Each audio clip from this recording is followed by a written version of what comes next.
Hello, this is your video for the Metcalf chapter for this week.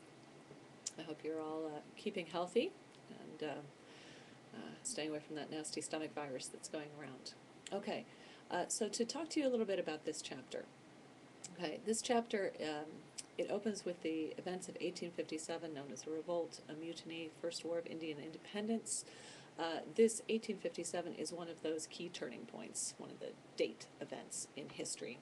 In Indian history, it is considered the turning point. So the Metcalfs are giving you a chapter that analyzes the larger processes upon which this event is hinged, right? So we're looking at an event in terms of the larger processes. Okay. As we get into the heart of colonial rule in the Metcalf's book, we get into these real complexities, and I want to keep a couple of things straight for you in terms of perspective as you read this.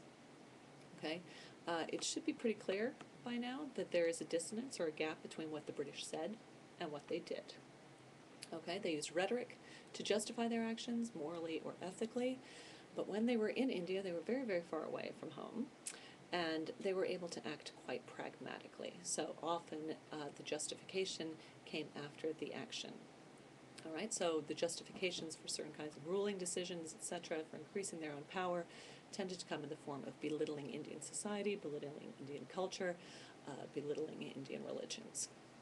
Okay, so you can find evidence of them claiming one thing, but if you imagine yourself as Indian, it really matters more what they were acting. Follow my actions, not my words. What the actions were and what the responses, the possible responses are. So keep that in mind. Be a little bit wary of the rhetoric of empire.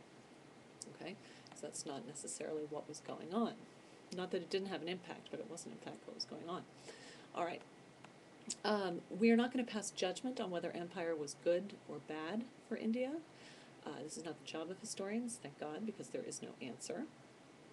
So please do not write anything saying, I think the empire was good, I think empire was bad. No, what we're interested in is analyzing the certain actions that shaped and reshaped India.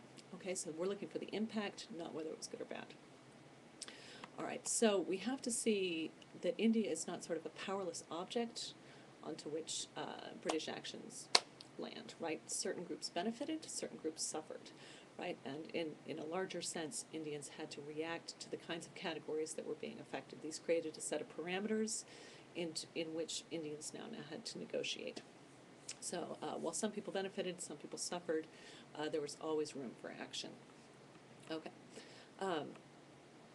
So I just want you to keep that perspective in mind, that it's not good or bad, and it's not India versus Britain, right? There's a lot more to India. Okay, so just one last thing. In the last section of the chapter, the Metcalfs organize people by language. Okay, and there are many ways that you could think about looking at all of Indian society and finding some themes, breaking it down. So think a bit about how language works as a way of breaking down this larger picture of colonial India and what kinds of visions you get of the society through that. Okay, happy reading.